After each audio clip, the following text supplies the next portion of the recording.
बोलो सत्यनारायण भगवान की जय हो। प्रथम अध्याय। व्यास जी ने कहा, एक समय की बात है, नैमिषारण्य तीर्थ में शौनकादिक 88,000 ऋषियों ने पूर्णवेत्ता श्री सूत जी से कहा, हे सूत जी, इस कलयुग में वेद विधारहित मनुष्यों को प्रभु भक्ति किस प्रकार मिलेगी तथा उनका उद्धार कैसे होगा।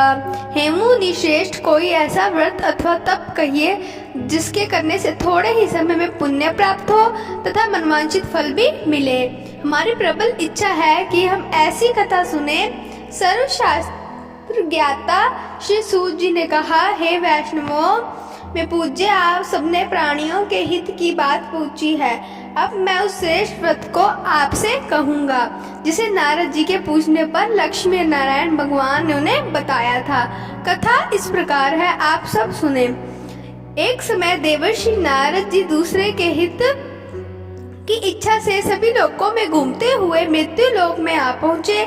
यहाँ अनेक योनियों में जन्मे प्राय सभी मनुष्यों को अपने कर्मों के अनुसार कई दुखों से पीड़ित देखकर उन्होंने विचार किया कि किस यत्न के करने से प्राणियों के दुखों का नाश होगा। ऐसा मन में विचार कर श्री नारद विष्णु लोक गए। वहाँ श्वेत वर्ण और 4 भुजाओं वाले देवों के ईश नारायण को, जिनके हाथों में शंख चक्र गदा और थे तथा वर्ण माला पहने हुए थे, देखकर स्तुति करने लगे। नारद जी ने कहा, हे भगवान, आप अत्यंत शक्ति से संपन्न हैं। मन तथा वाणी भी आपको नहीं पा सकती। आपको आदि मध्य अंत भी नहीं है। आप निर्गुण स्वरूप सृष्टि के कारण भक्तों के दुखों को नष्ट करने वाले हो। आपको मेरा नमस्कार है। नारद जी से इस प्रकार की स्तुति सुनकर विष्णु जी बोले, हे मुनि श्रेष्ठ, आपके मन में क्या है? आपका किस काम के लिए यहाँ आगमन हुआ है? निष्कोच कहें।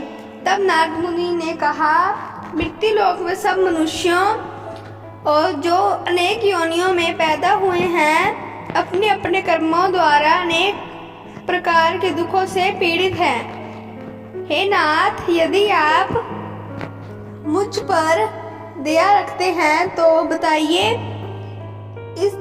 इस मनुष्यों के सब दुख थोड़े से ही प्रयत्न से कैसे दूर हो सकते हैं? विष्णु भगवान ने कहा, हे नारद, मनुष्यों की भलाई के लिए तुमने यह बहुत अच्छा प्रश्न किया है। जिस व्रत के करने से मनुष्य मोह से छूट जाता है, वह व्रत मैं तुमसे कहना चाहता हूँ। तुम पुण्य देने वाला स्वर्ग तथा मृत्यु दोनों में दुर्बल एक उत्तम व्रत है, जो आज मैं प्रेम वश होकर तुमसे कहता हूँ। श्री सत्यनारायण भगवान का यह व्रत विधि विधान पूर्वक संपन्न करके मनुष्य इस धरती पर सुख भोग कर मरने पर मोक्ष को प्राप्त होता है। श्री विष्णु भगवान के वचन सुनकर नारद मुनि बोले, हे भगवान, उस व्रत का फल क्या है? क्या विधान है? इससे पूर्व यह व्रत किसने किया है और किस दिन यह व्रत करना चाहिए? कृपया मुझे विस्तार से बताएं। श्री विष्णु ने कहा, हे नारद, दुख शोक आदि दूर करने वाला यह व्रत सब स्थानों पर विजय करने वाला है। भक्ति और श्रद्धा के साथ किसी भी दिन मनुष्य की सत्यनारायण भगवान की संध्या के समय ब्राह्मणों और बंधुओं के साथ धर्म परायण होकर पूजा करे। भक्ति भाव से नैवेद्य केले का फल, शहद, घी, शक्कर अथवा गुड़, दूध और गेहूं का आटा सवाया ले। दूध के भाव में साठी का चूर्ण भी ले सकते हैं। इन सबको भक्ति भाव से भगवान को अर्पण करें। बंधु बांधवों सहित ब्राह्मणों को भोजन कराएं। इसके पश्चात स्वयं भोजन करें। रात्रि में नित्य गीत आदि का आयोजन कर श्री सत्यनारायण भगवान का स्मरण करता हुआ समय व्यतीत करें। कली काल में मृत्यु लोक में यही एक लघु उपाय है, जिससे अल्प समय और अल्प धन में महान पुण्य प्राप्त हो सकता है। द्वितीय अध्याय। सूत जी ने कहा, हे ऋषियों, जिन्होंने पहले समय में इस व्रत को किया है, उनका इतिहास कहता हूँ, आप सब ध्यान से सुने।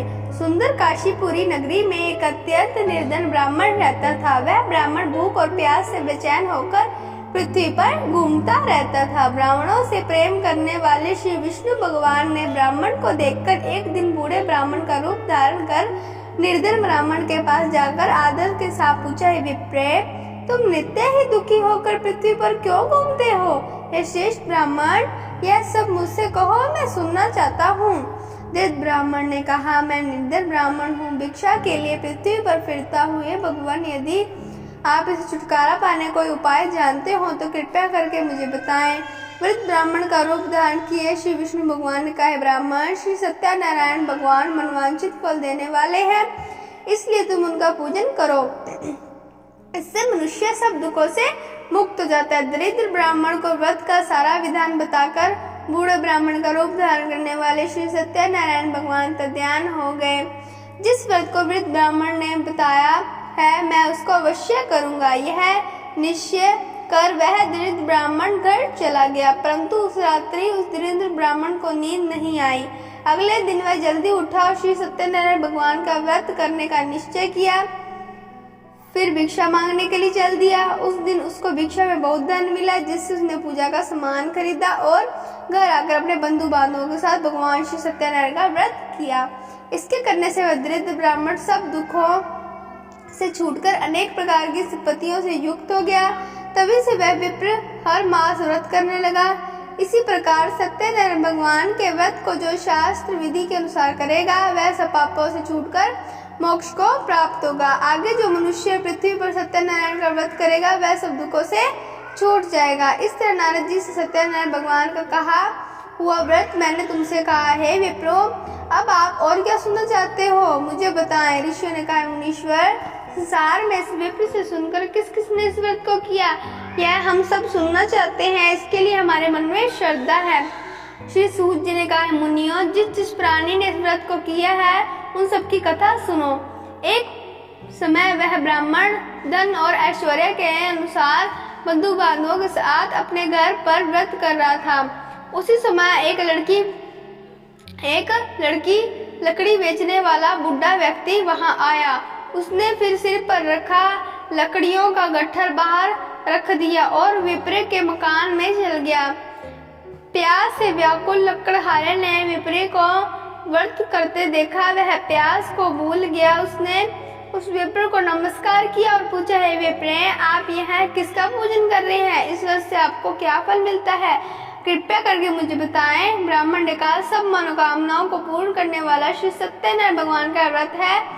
इनकी ही कृपा से मेरे यहाँ धन धान्य आदि की वृद्धि हुई है। विप्र से इस व्रत के बारे में जानकर वह लकड़हारा बहुत प्रसन्न हुआ। भगवान का चरणामृत ले और भोजन करने के बाद वह अपने घर को चल गया। अगले दिन लकड़हारे ने अपने मन में संकल्प किया कि आज ग्राम में लकड़ी बेचने से जो धन मिलेगा, उससे भगवान सत्यनारायण को उत्तम व्रत करूंगा। मन में ऐसा विचार कर वह लकड़हारा लकड़ियों का गट्ठर अपने सिर पर रखकर जिस नगर में धनवान लोग रहते थे वहां गया। उस दिन उसे उन लकड़ियों के चुगने दाम मिले।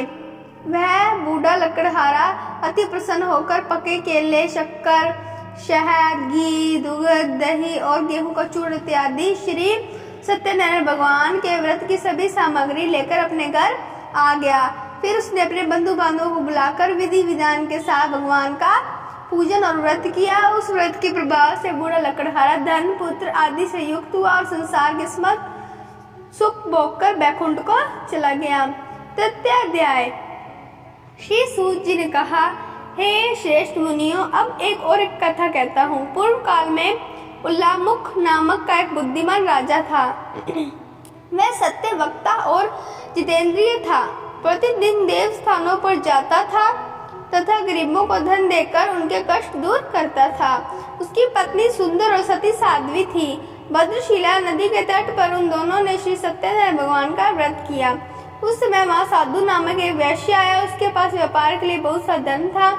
राजा को व्रत करते देख उसने विनय के साथ पूछा, राजन, भक्ति युक्त चित्त से आप क्या कर रहे हैं? मेरी सुनने की इच्छा है, कृपया मुझे भी बताएं। महाराज उल्लामुख ने कहा, हे साधु वैश्य, मैं अपने बंधु बांधवों के साथ पुत्र आदि की प्राप्ति के लिए महाशक्तिमान सत्यनारायण भगवान का व्रत व पूजन कर रहा हूँ। राजा के वचन सुनकर साधु नामक वैश्य आदर से कहा, हे राजन, मुझे भी इसका विधान बताएं। मैं भी आपके कथानुसार इस व्रत को करूंगा। मेरे यहाँ भी कोई संतान नहीं है। मुझे विश्वास है कि इससे निश्चय ही मेरे यहाँ संतान होगी। राजा से सब विधान सुन व्यापार से निवृत्त हो वह वैश्य खुशी खुशी अपने घर चला गया। वैश्य ने अपनी पत्नी लीलावती से संतान देने वाला व्रत का समाचार सुनाया और प्रण किया कि जब हमारे यहाँ संतान होगी तब मैं इस व्रत को करूंगा। एक दिन उसकी पति लीलावती सांस्कृतिक धर्म से प्रवृत्त होकर गर्भवती हो गई। 10वें महीने में उसने एक सुंदर कन्या को जन्म दिया। कन्या का नाम कलावती रखा गया। इसके बाद लीलावती ने अपने पति को स्मरण दिलाया कि आपने जो भगवान का व्रत करने का संकल्प किया था वह अब आपसे पूरा कीजिए। साधु वैश्य ने कहा, प्रिय, मैं कन्या के विवाह पर इस व्रत को करूंगा। इस प्रकार अपनी पत्नी को आशीष दे वह व्यापार करने चला गया। काफी दिनों के पश्चात वह लौटा। उसने नगर में सखियों के साथ अपनी पुत्री को खेलते देखा।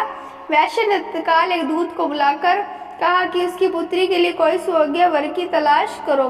साधु नामक वैश्य की आज्ञा पाकर दूत कच्चन नगर पहुंचा और उसने एक लड़की के लिए एक सुयोग्य वणिक पुत्र ले आया। वणिक पुत्र को देखकर साधु नामक वैश्य ने अपने बंधु बांधवों सहित प्रसन्नचित होकर अपनी पुत्री का विवाह उसके साथ करवा दिया। वैश्य विवाह के समय भी सत्यनारायण भगवान का व्रत करना भूल गया। इस पर श्री सत्यनारायण भगवान क्रोधित हो गए। उन्होंने वैश्य को श्राप दिया कि तुम्हें दारुण दुख प्राप्त होगा। अपने कार्य में कुशल साधु नामक वैश्य अपने जमाता सहित नामों को लेकर व्यापार करने के लिए समुद्र के समीप स्थित रतनसारपुर नगर में गया। दोनों ससुर जमाई चंद्र केतु राजा के नगर में व्यापार करने लगे। एक दिन भगवान सत्यनारायण की माया से प्रेरित एक चोर राजा का धन चुराकर भागा जा रहा था। राजा के दूतों को अपने पीछे आते देख चोर ने घबराकर राजा के धन को उसकी नाव में चुपचाप रख दिया जहाँ वे ससुर जमाई ठहरे थे। ऐसा करने के बाद वह भाग गया। जब दूतों ने उस साधु वैश्य के पास राजा के धन को रखा देखा तो ससुर जमाता दोनों को बांधकर ले गए और राजा के समीप जाकर बोले, हम ये दो चोर पकड़कर लाए हैं, कृपया बताएं कि इन्हें क्या सजा दी जाए। राजा के बिना उन दोनों की बात सुने ही उन्हें कारागार में डालने की आज्ञा दे दी। इस प्रकार राजा की आज्ञा से उनको कठिन कारावास में डाल दिया गया तथा उनका धन भी छीन लिया गया। सत्यनारायण भगवान के श्राप के कारण साधु वैश्य की पत्नी लीलावती और पुत्री कलावती भी घर पर बहुत दुखी हुई। उनके घरों में रखा धन चोर ले गए। एक दिन शारीरिक व मानसिक पीड़ा तथा भूख प्यास थी। दुखित हो भोजन की चिंता में कलावती एक ब्राह्मण के घर गई। उसने ब्राह्मण को भी सत्यनारायण भगवान का व्रत करते देखा। उसने कथा सुनी तथा प्रसाद ग्रहण कर रात को घर आई। माता ने कलावती से पूछा, पुत्री तू अब कहाँ रही? वह मेरे मन में क्या है? कलावती बोली, माता, मैंने एक ब्राह्मण के घर श्री सत्यनारायण भगवान का व्रत करते हुए देखा। कलावती के वचन सुनकर लीलावती ने सत्यनारायण भगवान के पूजन की तैयारी की। उसने परिवार और बंधुओं से श्री सत्यनारायण भगवान का पूजन व व्रत किया और वर मांगा कि मेरे पति और दामाद शीघ्र ही घर वापस लौट आए। साथ ही भगवान से प्रार्थना की कि हम सबका अपराध क्षमा करो। श्री सत्यनारायण भगवान इस व्रत से संतुष्ट हो गए। उन्होंने राजा चंद्र केतु को स्वप्न में दर्शन देकर कहा, राजन, जिन दोनों वैश्यों को तुमने बंदी बना रखा है वे निर्दोष हैं, उन्हें प्रातः ही छोड़ दो, अन्यथा मैं तेरा धन, राज्य, पुत्र आदि सब नष्ट कर दूंगा। राजा से ऐसे वचन कहकर भगवान अंतर्ध्यान हो गए। प्रातःकाल राजा चंद्र केतु ने सभा में सबको अपना स्वप्न सुनाया और सैनिकों को आज्ञा दे दी कि दोनों वणिक पुत्रों को कैद से मुक्त कर सभा में लाया जाए। दोनों ही आते ही राजा को प्रणाम किया। राजा ने उनसे कहा, महानुभाव, तुम्हें भाग्यवश ऐसा कठिन दुख प्राप्त हुआ है, अब तुम्हें कोई भय नहीं है, तुम मुक्त हो। ऐसा कहकर राजा ने उनको नए नए वस्त्र भूषण पहनवाए तथा उनका जितना धन लिया था उसे दूना लौटाकर आदर से विदा किए। दोनों वैश्य घर को चल दिए। चतुर्थ अध्याय। श्री सूत जी ने आगे कहा, वैश्य और उसके जमाई ने मंगलाचार करके यात्रा आरंभ की और अपने नगर की ओर चल पड़े। उनके थोड़ी दूर आगे बढ़ने पर दंडी वेशधारी श्री सत्यनारायण भगवान ने उनसे पूछा, साधु, तेरी नाम में क्या है? अभिमानी वणिक हंसता हुआ बोला, है दंडी, आप क्यों पूछते हो? क्या धन लेने की इच्छा है? मेरी नाम में तो बेल और पत्ते भरे हैं। वैश्य का कठोर वचन सुनकर दंडी वेशधारी श्री सत्यनारायण भगवान ने कहा, तुम्हारा वचन सत्य हो। ऐसा कहकर वहां से कुछ दूर जाकर समुद्र किनारे बैठ गए। दंडी महाराजा के जाने के पश्चात वैश्य ने नृत्य किया से निर्भीत होने के बाद नाव को ऊंची उठी देखकर अचंभा किया था। नाव में बेल पत्ते आदि देकर मूर्छित हो जमीन पर गिर पड़ा। मूर्छा खुलने पर अत्यंत शोक प्रकट करने लगा। तब उसके जमाता ने कहा, आप शोक न करें, दंडी महाराज का श्राप है, अंततः उनकी शरण में ही चलना चाहिए, तभी हमारी मनोकामना पूर्ण होगी। जमाता के वचन सुनकर वह साधु नामक वैश्य दंडी महाराज के पास पहुंचा और भक्ति भाव से प्रणाम करके बोला, मैंने जो आपसे सत्य वचन कहे थे उसके लिए मुझे क्षमा करें। ऐसे कहकर वैश्य रोने लगा। तो दंडी भगवान बोले, हे वनिक पुत्र, मेरी आज्ञा से तुझे बार बार दुख प्राप्त हुआ है, तू मेरी पूजा से विमुख हुआ है। साधु नामक वैश्य ने कहा, भगवान आपकी माया से ब्रह्मा आदि देवता भी आपके रूप को नहीं जान पाते, तब मैं अज्ञानी भला कैसे जान सकता हूँ। आप प्रसन्न होइए, मैं अपने सामर्थ्य के अनुसार आपकी पूजा करूंगा, मेरी रक्षा करो और पहले के समान मेरी नौका को धन से पूर्ण कर दो। उसके भक्ति युक्त वचन सुनकर श्री सत्यनारायण भगवान प्रसन्न हो गए और उसकी इच्छा अनुसार वर देकर अंतर्ध्यान हो गए। तब ससुर व जमाता दोनों के नाव पर आकर देखा कि नाव धन से परिपूर्ण है। फिर वह भगवान सत्यनारायण का पूजन कर जमाता सहित अपने नगर को चला। जब वह अपने घर के निकट पहुंचा तब उसने एक दूत को अपने घर में भेजा। दूत ने साधु नामक वैश्य के घर जाकर उसकी पत्नी को नमस्कार किया और कहा, आपके पति अपने दामाद सहित इस नगर के समीप आ गए हैं। लीलावती और उसकी कन्या कलावती उस समय भगवान का पूजन कर रही थी। दूत का वचन सुनकर साधु की पत्नी ने बड़े हर्ष के साथ सत्यदेव का पूजन पूर्ण किया और अपने पुत्र से कहा, मैं अपने पति के दर्शन को जाती हूँ, तू कार्य पूर्ण कर शीघ्र आ जाना। परंतु कलावती पूजन प्रसाद छोड़कर अपने पति के दर्शनों के लिए चली गई। प्रसाद की आज्ञा के कारण सत्यदेव रुष्ट हो गए।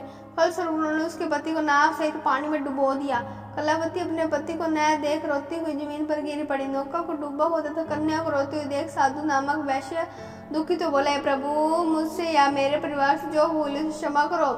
उसे दीन वचन सुनकर सत्यदेव भगवान प्रसन्न हो गए। आकाशवाणी हुई, वैश्य तेरी कन्या मेरा प्रसाद छोड़कर आई है, इसलिए इसका पति अदृश्य हुआ है। यदि वह घर जाकर प्रसाद खाकर लौटे तो इसका पति अवश्य मिलेगा। आकाशवाणी सुनकर कलावती ने घर पहुंचकर प्रसाद खाया और फिर आकर अपने पति के दर्शन किए। तत्पश्चात साधु वैश्य ने वही बंधु बांधव सहित सत्यदेव का विधि पूर्वक पूजन किया। वह इस लोक का सुख भोग कर अंत में स्वर्गलोक को गया। पंचम अध्याय। श्री सूत जी ने आगे कहा, ऋषियों मैं एक और भी कथा कहता हूँ, उसे भी सुनो। प्रजा पालन में लीन तुंगध्वज नामक का एक राजा था। उसने भगवान सत्यदेव का प्रसाद त्याग कर बहुत दुख पाया। एक समय राजा वन में वन पशुओं को मारकर बड़ के वृक्ष के नीचे आया। वहां उसे ग्वालों को भक्ति भाव बंधु बांधवों सहित श्री सत्यनारायण का पूजन करते देखा, परंतु राजा देखकर भी अभिमानवश न तो वहां गया और न सत्यदेव भगवान को नमस्कार नहीं किया। ग्वालों ने भगवान का प्रसाद उनके सामने रखा तो वह प्रसाद त्याग अपने नगर को चला गया। नगर में पहुंचकर उसने देखा कि उसका सब कुछ नष्ट हो गया है। वह समझ गया कि यह सब भगवान सत्यदेव ने ही किया है। तब वह उसी स्थान पर वापस आया और ग्वालों के समीप गया और विधि पूर्वक पूजन किया, प्रसाद खाया तो सत्यनारायण की कृपा सब कुछ पहले जैसा ही हो गया और दीर्घ काल तब सुख भोग कर मरने पर स्वर्गलोक को चला गया। जो मनुष्य इस परम दुर्लभ व्रत को करेगा, श्री सत्यनारायण भगवान की कृपा से उसे धन्य धान्य की प्राप्ति होगी। निर्धन धनी और बंदी बंधन से मुक्त होकर निर्भय हो जाता है। संतानहीन को संतान प्राप्त होती तथा मनोरथ पूर्ण होकर अंत में बकुंठ धाम को जाता है। जिन्होंने पहले इस व्रत को किया है, अब उनके दूसरे जन्म की कथा भी सुनिए। शंतानंद ब्राह्मण ने सुदामा के रूप में जन्म लेकर श्री कृष्ण की भक्ति कर मोक्ष प्राप्त किया। उल्लामुख नाम के महाराज राजा दशरथ बने और श्री रंगनाथ का पूजन कर वैकुंठ को प्राप्त हुए। साधु नाम के वैश्य ने धर्मात्मा सत्य प्रतिज्ञा राजा मोर ध्वज बनकर अपने देह को आरे से चीरकर दान करके मोक्ष को प्राप्त हुआ। महाराज तुंगध्वज सब स्वयंभू मनु हुए। उन्होंने बहुत से लोगों को भगवान की भक्ति में लीन कर मोक्ष प्राप्त किया। लकड़हारा भील अगले जन्म में गुह नामक निषाद राजा हुआ, जिसने भगवान राम के चरणों की सेवा कर मोक्ष प्राप्त किया। बोलो सत्यनारायण भगवान की जय हो।